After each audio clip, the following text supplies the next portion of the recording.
Hello, Mr. Hill here with a computing video for you for this week. This week we're going to be looking at internet safety, particularly important as we're going back to learning online using Teams and YouTube for our lessons. So first thing we're going to think about, I want you guys to pause the video here and have a think about what does using the internet safely mean to you. Maybe write a few ideas down, you can share them with me on Tapestry. I'll give you a couple of minutes and then we'll go back and I'll go through the answers that I've come up with. Pause the video here. Okay, we're going to have a look at the ideas I came up with. My first one was to use the internet safely and responsibly. So treat the internet as if it's something on real life. If you wouldn't do it out when you're walking with your friends in the street or when you're walking to and from school with your parents, don't do it when you're on the internet. If you wouldn't say something to somebody to their face, don't say it to them on the internet. Use a child-safe web browser. These are really useful for you guys because they limit what you can find. So they keep it really specific. There's a really good one called Kiddle, which I recommend, which just helps you to avoid some of the nastier things that can be found on the internet that sometimes get tagged as being innocent things. Don't give out your contact details. That's something, so if you're signing up for something, it might ask for a phone number. It might not be what it says it is. It might be someone set up a page that looks like the page you think you're registering for. And as a result, someone might get your phone number and there might be a problem later on. Respect other people's privacy. Don't share other people's information on the internet. Don't share other people's pictures. If you haven't got their permission, don't put it up. If you've got a really nice picture of you and all of your friends together and you want to share it, make sure you get permission from your friends first. Don't just put it up and think, it'll be fine. Don't give out the passwords to your social media if you have it, or to your games that you might play. Don't give that information out because someone could then pretend to be you and you could end up getting into trouble because it's all been done under your username because you've given out your password. Don't download any software without permission. This is a really good one. Ask your mum and dad first. If you want to download a new game, ask mum and dad to check it, make sure it's the right thing. Sometimes people will again make a copy of something that looks like the real thing, but actually isn't. It's something that's there designed to get information from your computer that they can then use for other things. If you talk to your parents as well, if you're worried about anything that you've come across on the internet, please, please, please, and I'm going to say please one more time, talk to your parents. If you've found something, tell your parents about it. It might be something that they need to make someone else aware of, maybe the police, it might be something, someone's in danger.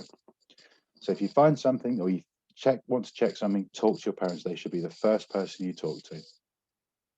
And respect copyright. Don't take someone else's work and put it up and claim that it's yours. It's very easy to do what's called a reverse image search and find out where certain pictures have come from.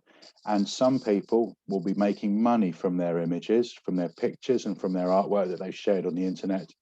And they won't be very happy that you've taken their work and put it up there as being yours or claimed it's yours, because you'll be breaking the copyright that's on that image. The next thing I wanted to talk to you about is chat rooms. Now, I know a lot of the games that are online have got chat rooms. I also know that some of the applications we use for online learning, such as Teams and Zoom, have also got chat rooms on there. So I put up a bit of a silly cartoon, I know. I met someone wonderful in a chat room, and then I found out she's a cat. So we've got two dogs here having a conversation. But it's quite a good example of how you can be talking to somebody who says they're one thing and they're something completely different on the internet.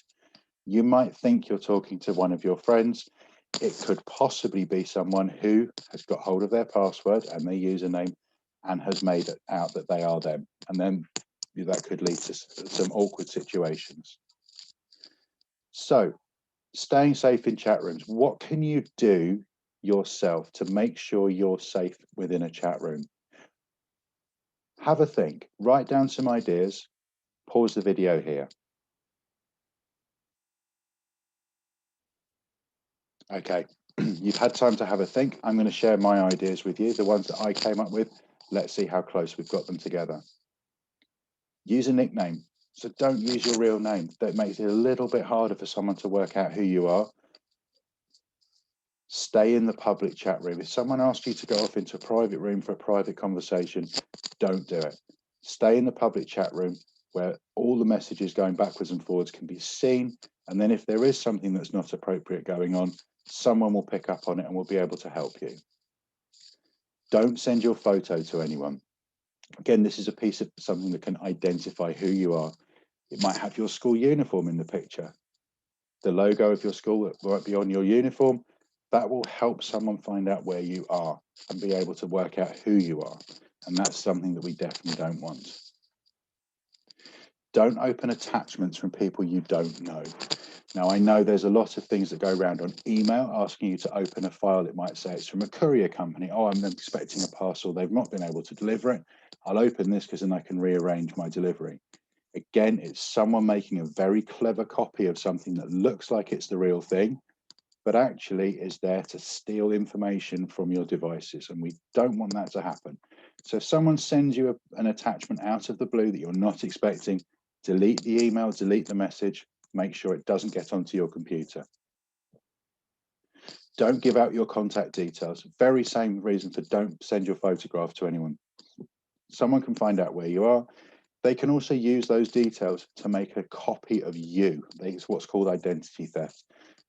As children, that's not necessarily a problem. As you become an adult, you have more things that people can do using your identity.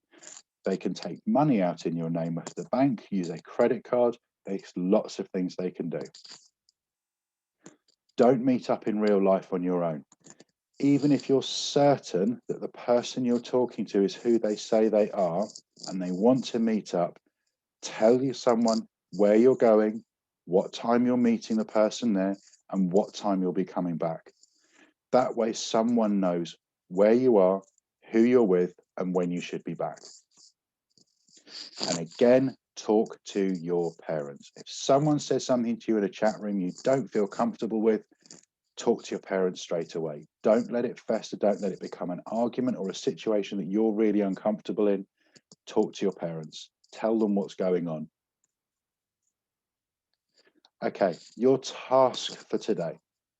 I would like you to create a set of rules that you're going to follow while you're using the internet, either for your learning or for your leisure time. So whether you're doing online learning using Teams or Zoom or watching YouTube videos, what are the things that you're going to make sure that you do while you're using those platforms?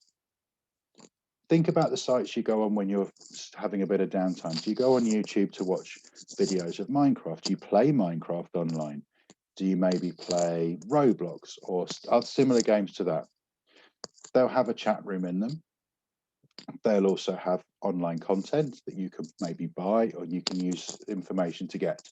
So what I want you to do is put together a set of rules that you're going to follow yourself for your learning time or leisure time so that you are keeping yourself safe. Some additional things to help you here. SMART. Stay safe. Don't meet up. Don't accept files from somebody else that you don't know. Check information. Is it reliable? So is the website telling the truth? Is the person telling the truth? Do you actually know the person that you're talking to? And finally, tell someone. If something makes you feel worried or uncomfortable, tell an adult. Some places will also have a report button that you're able to hit. Find out where that is. And if they don't have one, make sure you tell an adult that you can trust that there's something that's happened that you don't feel comfortable with or has made you feel worried while you've been using your piece of software. Okay, that's the end. Thank you very much. We'll see you again for another lesson soon.